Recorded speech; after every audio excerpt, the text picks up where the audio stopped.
Hey, this is my media blog. It's a general update because I haven't blogged in about a month. The first update is that the front cover is completely done. I know I blogged about that about a month ago or longer, but yeah, that's completely done. I had done the double page spread and I've blogged about that as well. I wanted to make a house style that ran through the magazine more fluently. Colour is quite a big deal in Inveigle. Yeah, so I recreated the contents page, which now looks like this.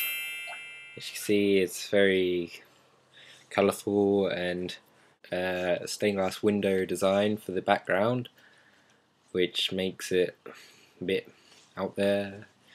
And then I wanted to continue the on the front cover, everything's handwritten on the photograph. So I wanted to continue that going through my magazine, but I didn't want everything to be written by hand because that's just a bit messy. So there is a small section which says interview with drummer Alicia Kilsby, page 8, and that's handwritten, so that's kind of like bringing the style through still, but making it a bit clearer than on the front cover. I then have two main sections of my contents page. There's a features bit and then a regulars bit, and then there's some things dotted around like subscription package and contents issue 1, Atlantic House, all that kind of thing.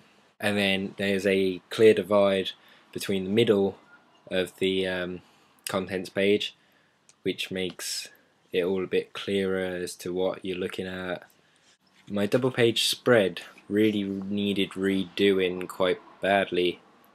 Although it followed my layout, which I've continued in the new one, it was kind of boring and not really fitting with the magazine itself. And so I've redone that, which looks like this. There it is. So now what you've got is the handwritten title, Ashley and the Beast.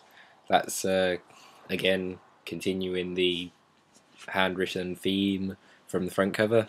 Background's a lot more colourful, like it used to be black and blue, but now what I did was I loaded in Photoshop a multicolour canvas and then used a filter to make it square stitched, and so it's all a bit pixely and a bit retro, I guess, which kind of fits in with what the band is talking about, like they're a retro electronic band kind of thing. So I think that works quite well.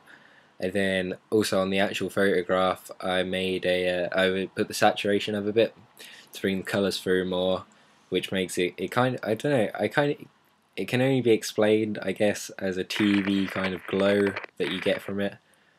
And then I put a drop shadow on so it looks more like, you know, less green screeny.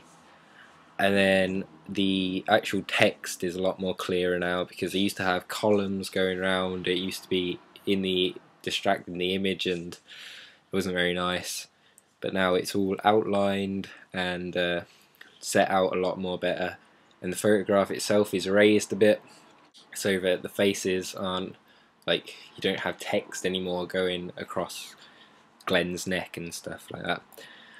So that's that. Oh, and also there's a little box that puts the a quote box. Yes, the quote box in there now. And that's made that a lot clearer.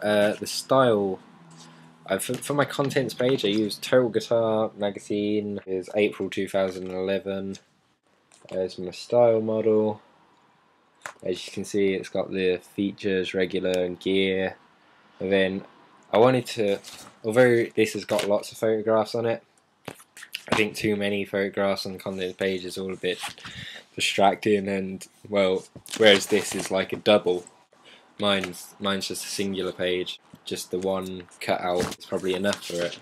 I think the overall style of the magazine is a bit psychedelic rock, kind of like Pink Floyd, MGMT kind of inspired, because I looked at Tame Impala's CD artwork for some inspiration, and the whole magazine is kind of like that style of music. I think it works quite well.